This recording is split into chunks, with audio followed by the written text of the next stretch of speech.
Yeah, the number one most important thing is the football, and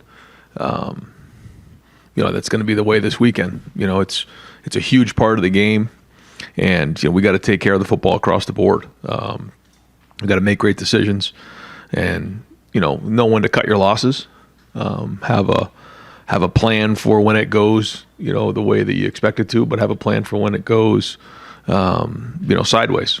And I think it's really what you have to do every time you go into a play is, okay, here's what we expect. When it doesn't go that way, I might have to be in a management situation, which is, let's not make bad plays any worse. And that's all part of playing the position.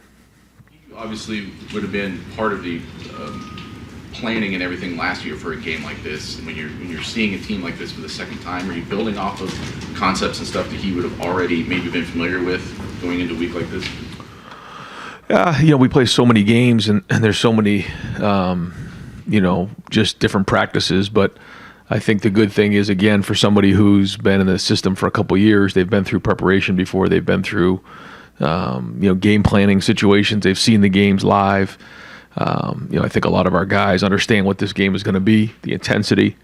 But yeah, now that, the coordinators have been there for a couple of years, there's a little bit of a familiarity there, but they change year in and year out. Their personnel changes, it changes in the game. So, but it is good to have some guys that aren't doing it for the first time. Spencer Holbrook, Letterman Row. Ryan, you guys look like you got a little bit more creative in the way that you guys use motion and things on Saturday. Is that part of the progression with Kyle and just giving him more and giving this offense a little more with each week? Yeah, I think every week we want to keep adding more and growing. There's give and take to everything that you do. You want to give the guys a clean plan. You want them, when you move something post-snap, like you said, or pre-snap, like you said, the pictures change. It changes for the guys up front. It changes for the quarterback. There's always give and take, but then it also changes the picture for the defense as well. So, every week we'll try to add more and more different wrinkles, keep adding to what we think can stress out defenses. He's your fourth new starter since you got to Ohio State. Is this like on progression with where the other guys were with giving them more? Is it like game 6, game 7 when you start to give them more, or is that different for every quarterback? That's probably about right. Yeah, I think that it's similar maybe than some of the other guys. I think that he's probably right on pace. Jeremy Birmingham, Rivals, the podcast. Ryan, looking back at Saturday, Purdue did a really nice job pressure. Wise blitzed a lot. You saw Kyle sort of throwing off the back foot a lot, maybe not getting the arm strength that you expect to see. Is that coachable? Is that just a kid reacting to the pressure? Or is it a mechanical breakdown somewhere else? I think there was a little bit of both going on. I think they brought, one more. You saw some zero pressure, and anytime that happens, we'll certainly see some of that this week, where they bring one more than you can block. And when that happens, sometimes you do have to drift away from the extra defender to buy yourself enough time for the receivers to get open. And in that moment, you may take the ball a little bit off the ball to allow the receiver to react. But there were other times where that wasn't the case, where, like you said, there was either a breakdown in protection, which, certainly the line has their part of it, but also it's it's this tight ends, it's the running backs, it's everybody involved. But certainly what we want to do is we want to take a good drop. We want to get our feet in the ground, and all the power from throwing the ball comes from your cleats being in the dirt. So, there were some times probably where we're drifting a little too much. Dan Hope, 11 Warriors. Ryan, how much did you recruit Drew Aller when he was in high school, and just kind of what was that relationship like? Well, he's an Ohio kid who had a great career. We already had Quinn Ewers committed to us, and then there was a reclassification, and at that point, he was already committed to Penn State. But a lot of respect for him, for his program, and certainly being from the state of Ohio. He's a very good player. What do you think of the player he is now, and kind of what kind of threats is he going to pose to the defense? I think he's done a good job in his first year. He's had poise. He's a big, strong quarterback who, leads the team well and manages the game well and has a good makeup. I think he's got a bright future ahead of him. Cameron T. Robinson, The Athletic. Ryan, that touchdown, Kyle threw to Cade, where he just kind of ripped it in that tight window there. Kyle seems to be getting more and more confident with his arm, just and his eyes, just letting the ball rip more and more. How have you seen that growth over these first 6 weeks? Yeah, I think every week it improves, it gets better. There's certain things that you see for the first time every time you're out there. I think the one thing that's unique about our opponents this year is that almost every defense has been significantly different week in and week out. You saw something last week that we hadn't really prepared for in the last couple of years with very different defense. Notre Dame was different. Maryland was very different. Each week, the fronts are different, the coverages are different. So it's great learning for all of our guys to be able to identify what they're up against, learn from it, and then grow. Have a quarterback like that who's gaining that confidence and just trusting his arm and his eyes more. What's that conversation like with him as you try to add more to his play? Yeah, I think you're trying to build the confidence up, and you're trying to challenge everybody, but certainly Kyle to grow in certain areas, and he's responded well to that. I think he's responded well to the challenges. I mean, this challenge that we have this week is going to be a big one. This is a very good team, very good defense. Certainly well documented that they're the best defense in the country statistically. Have a lot of guys returning off of last year's team, so he knows we got to have a great week, and that's for everybody on the team. We got to have a great week of preparation, obviously. Tony Gertman, Buckeye Huddle. Ryan, how can you tell you're facing a great defense if they haven't faced any top offenses? Well, you know what they are coming off of last year. They're a very, very good defense, and you can see the turnovers they're creating, and they played against some solid teams. It's not like they haven't played against anybody. They played against some Big Ten teams, and you can just see the one-on-one matchups. And then also, like you said, coming off of last year. I mean, these guys have played before, and some veteran guys on that side of the ball. So, I mean, they're a very good defense. And they've created some turnovers this year, a bunch of interceptions against Illinois. How much do you talk to Kyle about that this week? Is it more than any other week, or the same as it always is? Just like every week. Yeah. It's just when you're in games like this, as we know, it could come down to one play. So everything is amped up. The consequences are higher, the stakes are higher, and that's the way you want it. We've already been in one of these games this year, but it's just a reminder when you get in these types of games. Dave Biddle, 24/7 Sports. Dallin Hayden got his first extended action. What did you see out of him that you liked? Yeah, I thought when the ball was in his hand, he did some really good things. I thought our O-line opened up some better holes, but Dallin ran hard as well. I thought once he got through the line of scrimmage, he got up to the safeties, and one run in particular, he really lowered his shoulder and ran the safety over, which I think he's number 31 for Purdue's a really good young safety, and he finished that run really well. So that was probably his best run. But you saw his feet move in the hole, and that was great, especially for somebody who hasn't really played this year. He seems like one of those guys when the lights come on, he always performs, like going back to the Maryland game last year against Purdue. Is there something holding him back in practice? Maybe that he's not doing well? No, I think, again, that the best thing that Dallin does is when the ball's in his hand. And he does a nice job with that. I mean, there's certainly more to it than that, but we're happy with how he played on Saturday. Over to the right, Dom Taveri, WBNS. Coach, I don't know what you can get into. How healthy are you guys? Any word on Trey, Mayan, and Mecca? Yeah, I'm not going to get into all those guys, but hopeful that we'll have all those guys back for Saturday. The other thing, you know what it's like playing over there, noon kick here. Just what's your message to the fans coming this week? Yeah, well, I think the first thing is, I know I talked to Gene about this, and one of the biggest things that he mentioned to me was getting everybody, in the stadium early. We want to do that. We've done that in the past, just to set the tone. But this is one of those games that, we've got to really create a hostile environment for Penn State, in particular their offense. When we're really loud in the stadium, anytime that their offense has the ball, it makes it very difficult to operate.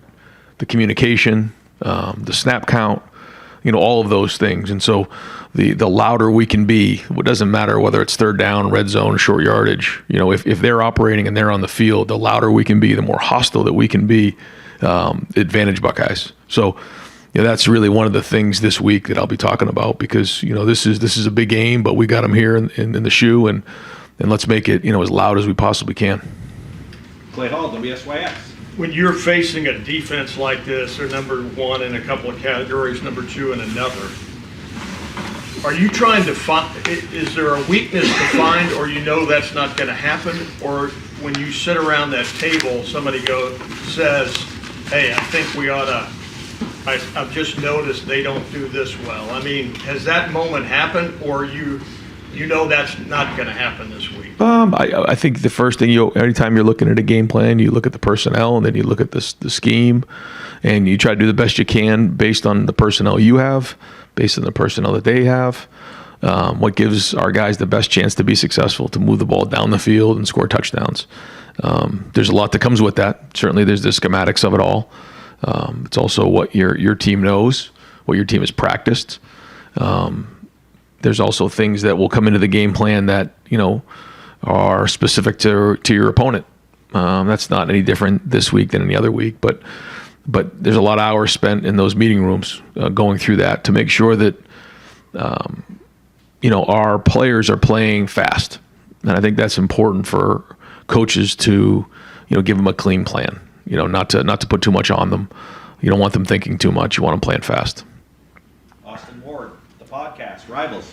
Ryan, I know you'd never use an injury for an excuse for a game because you probably knew you weren't going to have a Mecca on Saturday, but how much do you feel that in a game, considering all the different ways that you can use a Mecca and maybe some of the creative stuff that we saw, maybe with Xavier specifically, how much of that is just a product of not having a Mecca? Well, yeah, Mecca, we all know the production that Mecca's had and the impact that he's had on our offense the last couple of years. And anytime you don't have somebody like that, it does affect your offense for sure. We do have great depth. When we lost Chip, we did get, we didn't panic, but it was concerning because now you've lost three of your starting running backs and three of your top running backs. And the great news was Dallin was able to step up in a big way. Xavier was able to step up in a big way. I thought Xavier, graded out a champion. He played well in a lot of areas. He's very versatile for us. You saw him doing a lot of things, running the ball, catching, blocking. And, when you have veteran guys like that who can do many things, you do have to get creative. You have to figure out ways to kind of make it work because ultimately nobody cares. You got to figure out a way to get it done. What is it about Xavier that allows you to use him in such a variety of ways? Well, I think the first thing is he became a great special teams player over his career here. So he's a really good football player fundamentally. The second thing is he played running back. He actually played cornerback for a little time here, and he's played receiver. So he's able to do many things. He can be physical and block because he's learned how to play special teams. He can carry the ball. He can run routes. And when you do that and you have that skill set, you're a real weapon. Stephen Means, Cleveland.com. With the situation that's going on with Chip Trey in mind right now, I know you guys wanted to redshirt him, but given the way he performed last week, but also what's going on with that room, has that decision changed at all, whether or not you guys redshirt him this year? I mean, we're still going to do what we think is best to win every game, and it was great to see Dallin run out there and play well in the game. So, when that decision has to be made, we'll make that decision. That decision doesn't have to be made right now because we still have a little bit more wiggle room, but if it comes down to winning games, then certainly, we'll sit down with Dallin and make sure we're all on the same page. But I know Dallin wants to play, and Dallin wants to do what's best for himself, but also for Ohio State. For us on the outside, when we see Dallin run, whether it's last year or on Saturday, it seems like he's hitting holes, reading it the right way. But sometimes the way you have talked about him in the past, you bring up stuff like ball security, maybe the pass pro. Is he still developing those areas, and does he? Is the ball security an issue in practice? Because we haven't necessarily seen it. No. I think, like you said, I mean, the number one job of a running back is to take care of the ball. I think you can check that box, for Dallin. So that's been great. And so the more opportunities he gets, the better he's going to be. And so we'll see how this week shakes out. Steve Hellwagen, 24/7 Sports. Yeah, Coach, the Devin Brown package there on the goal line, the red zone, just what were your thoughts? Looked like you had it down there 3 times with him and got 2 touchdowns and then had the ball knocked out the other time, which kind of predictable, I suppose, with a guy in a new situation. Just what were your thoughts about how that all played out? Is it here to stay? Yeah, I think when you get down into those type of situations, the numbers start to work against you on offense, and when you add the quarterback into it, it can change those numbers. But the great thing about Devin is that, he could throw the ball well. You've seen the throw he made to Brandon at the end of the game. So he's not, just a running quarterback. However, he is big, strong, and athletic and competitive. And so we, had been messing around a little bit with it, but felt like going into that game with the weather situation, at least the forecast about midweek, we can't get caught in a situation like we had in the past maybe.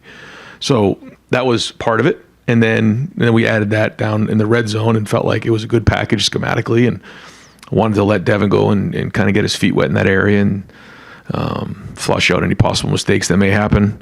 I thought he ran hard. I thought he competed. I think he, hopefully learned his lesson there on that one. But it certainly does give us a different wrinkle, and we'll continue to build on that package. Brian, you just mentioned the weather. It's going to be similar potentially this weekend. So how good is it what the guys showed at Purdue as far as short yardage, third down, that you might have to replicate a big time this weekend? Yeah, I mentioned it during the bye week. You're into October and November in the Big Ten, so it's gonna be at least 3 probably bad weather games, and so we got to handle it. So we'll practice in it this week if it shows up and be ready to go. But we got to be able to run our whole offense. We got to be able to run everything. But we'll always look for ways that we can adapt to the environment, adapt to the situation when appropriate. Yeah. Another interesting wrinkle you guys showed was a QB sneak, or tush push, whatever everybody wants to call it these days. It seems like an easy play, but how much goes into one, making that call on that play, and two, go actually converting it? Yeah, I mean, there's pluses and minuses to everything that you do, and we try to, we don't just have 1 or 2 plays in those situations. We have a handful of things that we work on, things that we save, things that we try to grow upon, things that we do in a game that we try to have a counter off of it, all those types of things. And so we felt like that was a good moment to get that right there and secure that first down, and we'll keep looking at ways to do everything we can to get that yard or 2 in short yardage. Joey Kaufman, Columbus Dispatch. And just to follow up on Drew Aller's recruitment, you mentioned at the time Quinn reclassified, and then you looked at Drew and he was already committed to Penn State. Is recruiting a player in that situation kind of like trying to man the drive where you're backed up against your own goal line? I imagine it's difficult to really pull that off. Yeah. If you're into those type of situations, for sure. We were always respectful of the situation. He was always respectful of the situation. He and his family were great, and it's kind of the way it played out. But a lot of respect for those guys. Respect for this, just when you're committed somewhere and you have a relationship over time, it's just one of those things where you kind of talk to them and reach out and just see if anything were ever to change, let us know. But at the same time, he was committed to Penn State, and we respected that. Earlier, you asked about the guys who were hurt. Denzel wasn't in that group. Is the hope for him also to be back? Yeah. Dudley Maurice, Kings of Columbus. Ryan, it seems like Penn State had, 3, 4, 5 guys who can really get after the passer. Yeah. What do you think of them, and what do you think of the way your offensive line has protected Kyle so far this year? Well, I think there's always plays that we can improve on, but this will be, the biggest challenge to date. They're, very twitchy, very quick. They get after the quarterback at a high level. Both ends, are NFL players for sure. They've been very productive, disruptive, and so, our tackles in particular are going to have to do a great job. They are creative about, where they align guys and everything. So it's going to be everybody. They do a lot of moving and do a lot of blitzing. So, we're going to be on our game, but, it's been like that against Penn State for a long time. And I think Penn State's second in the nation in time of possession. They haven't been very explosive offensively, but they grind it out. Numbers of plays for you guys and number of possessions has been something that's come up this year. Is there anything you have to prepare for in case this is a short possession game, because that's stylistically kind of how they play? Yeah, well, it's interesting. I think they've done a really good job this year. They have a good offense, a good offensive line, big and strong. The running backs run hard. But some of those games that they've been in with, with all the turnovers, I think in maybe the Iowa game, there was 90 to plays to like in the mid-30s, which I've never heard that before. And so they've done an unbelievable job of creating turnovers and giving their offense the ball, and then like you said, they've kind of held on to the ball and played complementary football there. So yeah, we got to look into all those things. Certainly taking care of the football is going to be of utmost importance here. But no, they've done a nice job of that. So we'll have to have contingency plans in place for that. Brendan Gulick, Buckeyes Now on Sports Illustrated. Coach, actually kind of building off Doug's question, Penn State's almost dead last in the country in number of plays that have gone for 20 or more yards. They just haven't had a lot of explosive plays. I'm curious how hard it is to prepare for things that maybe you haven't seen on film. Like you think you know what a team is capable of because you see their talent, but how hard is it to prepare for something that you haven't actually seen? Yeah, I guess that's a question that comes up at the beginning of every season, but when you're this far into the year, typically that's not something that gets talked about a whole lot. But to your point, they've done a lot of they've had a lot of plays in plus territory, and certainly in the red zone. I think maybe they lead the country in most plays in the red zone. So you may not see as many of those types of plays, but certainly they have them. And then look, you're 6 games into the season. You've got enough of a body of work for your own resume here to look at. How pleased are you with the way your team is progressing from where you were at the beginning of camp to the beginning of the year to where you are now? Well, it's every week you come up for air and figure out where you want to get better, where you need to get better, and then you kind of identify the things that you need to continue to enhance, but then other things that you need to improve on, and you go into the game and that, like I said, that's the test. Well, we got a big test on Saturday, so it's hard for me to say right now because this is just such a big game and our focus is all in this game. So again, better idea after Saturday. Yeah, a couple weeks ago you talked about the art of coaching, when to be patient, learning how to be patient, when to bite your tongue, when to be fiery. It seems like, and players confirm that you are a little more fiery this year. I think they call it you're cutting loose.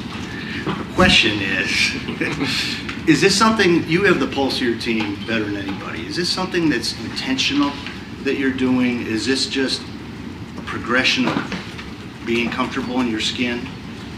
I think this team likes to get coached hard. I do. I think they do, and this is a great team that can get pushed, and they respond well, and this is a tough game. There's a lot riding on every game. And we know that, and so it's my job to bring it every week, every Saturday, and push as hard as I can. But for the most part, it's thought out beforehand. I'm not just flying off the handle. Although I guess every once in a while, I guess I would. But I think the guys like to see the passion. I think they like to see that part of it, and so it's my job to bring that, and I'm going to continue to do that. You're more comfortable doing it. Or were you ever not comfortable? Well, I think it kind of depends on your team. Yeah, I think it does. I think you got to do the best you can as a leader to lead your team and what your team needs in that game, in that moment, in that year. And my feeling is this is what this team has needed up to this point, and we'll keep identifying it. Maybe it'll change tomorrow or whatever, but again, I think that's what you try to figure out as the head coach. Yeah. Bill Landis, Rivals, the podcast.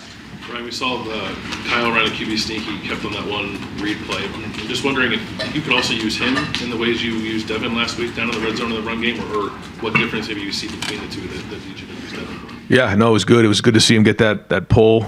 You can see he's capable, and then the next play gets the sneak, like you said. So, if we can add that part to the game, that certainly helps us a lot. And so we're going to keep challenging Kyle as well to do that. You guys seem to have a maybe the most balance I've seen between like gap scheme and zone schemes in that game against Purdue. Is that more of this works against Purdue, or did you maybe stumble upon, we think our offensive line of backs handle this stuff a little better? I think a little bit of both. We looked hard, obviously, coming off the Maryland game to figure out are we doing the right things for our guys. But then also that was a unique front. It was a 5 on the ball front, and we had to do what was best. So a little bit of both there. But when you do well, you have to identify why you did well. And then you got to be accurate with your assumptions. Dylan Davis, Delaware Gazette. this season's probably a little bit different than the last two in the way that you approach a game. Obviously, you have a young quarterback and a defense you can rely on to get stops now. I guess how has that changed your approach to the way you manage a game, the decisions you make, and why you make them when you make them? Well, you go into the game trying to figure out, you have different keys on offense, on defense, on special teams that you have to work on to get done. I mean, we identify those, but then you have to look at it holistically of, how are you going to win this game? How do you, and then sometimes you predict it and it kind of goes the way you think, and other times it doesn't. And that's based on what you have in all three phases. So, and then the game changes. You get a feel for how the game's going, and you try to do the best you can to adapt, to come up with these plans for how to put your guys in best position to win the game. And at halftime, I say all the time, you're going to be winning, losing, or tied. Then you kind of figure it out in the fourth quarter. But this is going to be a 4-quarter battle. Always has been, always will be. Justin Holbrook, WCMH. I want to go back to Rob's question real quick. Why do you think this is a team that responds well to the way that you've been coaching this season? Kate Stover says this is a team that has scars from the past couple of years. Is it that? What do you think it is that is allowing you to coach them this way? Yeah, I guess we've all been through a lot together. Yeah, so maybe that's it. But I don't know. I don't have my finger on it. Maybe I'll have an idea after the season. But we're just going to go hard. We know what it takes to win games. So we're going to go attack this thing as hard as we possibly can, and that's what we want. And I know that's what. That's what we all want. That's what the fans want. Just to go as hard as we possibly can and swing as hard as we can. And again, that's what we're going to do on Saturday. But it starts with practice today. We got to have a really good, intense practice. We got to be flying around today. I get more worked up for a Tuesday and Wednesday practice. I think I've said that before than sometimes on Saturday, because it's so important that we do well. So we'll keep swinging, and this is a good group of guys. And like you said, we all have scars. They have scars, and hopefully, the more battles that you're in, the more battle ready you are. Bill Rabinowitz, Columbus Dispatch. The regular season's halfway over, but it seems like there's still so much we don't know about your team. I don't know if you have do you kind of agree with that there's still a bit of a mystery, just how good you are, and are your weaknesses truly weaknesses, or are they just normal steps in development? Probably say the same thing about Penn State. Well, yeah, I was going to say you probably said about a lot of teams right now across the country. Maybe so I don't know. I don't know if I have a good feel for who we are as a team, but now it's time to go play. Again in a matchup game.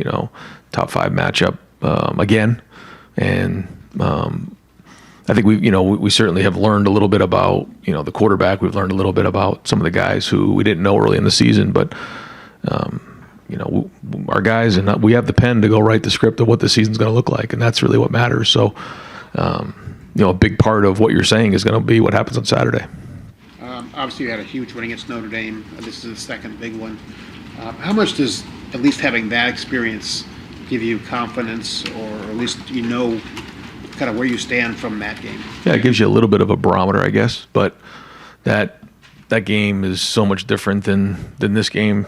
You learn a little bit from every game you play during the season. And that was a very good team. You can see what they did last week. So it certainly does give some guys who maybe haven't played a lot some confidence, knowing that we did win that game, and we could have played better and won by more, but we didn't. And but we did win the game. So there's kind of that again, barometer that you use to say, okay, here's what I know playing in a game like that. Here's what I know I got to do if I'm going to improve, because that was a couple weeks ago, and we need to be much further along than we were at that game. And we'll wrap things up. Tim May. Yeah, Tim May Show. Yeah, good. Appreciate it, Jerry. I got about 100 questions. I'll only ask 2. Dallin Hayden, for example, 4 running backs. You looked up last week, and he was your guy. My point is, going into a practice like this week, where the other 3 guys were iffy for some reason or another last week, how do you apportion those reps in practice, knowing Dallin's ready to go? I know you won't give me all the secrets. And then number 2, do you focus more on what his shortcomings are, which look to be, for want of another term, pass pro? He could be a little bit better in that. How do you kind of manage that in a week like this of this importance? I think you take a look at how the week goes. I think, like you said, you spread some of the reps around, and then you come up for air at the end of the week and figure out where guys are at, how they looked in practice. And Like, does he get more reps this week because of that, you think? I think, the guys who are out will still get, just as many reps as well. I think you'll try to spread those around, and Tony always does a great job of that, which is why I think Dallin was ready to play in the game the way he did, because we do spread those reps around. And I know it's a question every preseason of, how are you going to, spread those reps around? And I always say, well, it's a long season, and so that's kind of what happened there. But Dallin has been getting reps in practice, and so I think that's, give Tony credit for that, getting him ready. Yeah, seemed to show up on Saturday, right? I think so. Yeah. And the other thing, with Devin Braden, you don't remember this, but I asked you about this like a long time ago, 5 or 6 years ago. When you put something in, you say it's very important, you touched on this a minute ago, to not just have that one play, but to have tangents off of that one play and stuff. And with Devin Brown, does it give you more confidence now? Obviously he learned from fumbling at the goal line. Does it give you more confidence now to go to that? Much like Urban did with Tim Tebow, way back when, 2006. No, I mean, that's why we did it, to see what it looks like, put it on the field. It's like one of those things, you just got to do it. And we did it. And, we already worked through one of the issues, and hopefully we're growing from that. But like you said, then you build on it, because it is different. It does give you a little bit of a different change of pace. And so, yeah, I liked the look in his eye. I liked his competitiveness. He's got to learn from that mistake. But other than that part of it, I thought he handled the situation well. Thanks, man. You got it. Coach, thank you very much.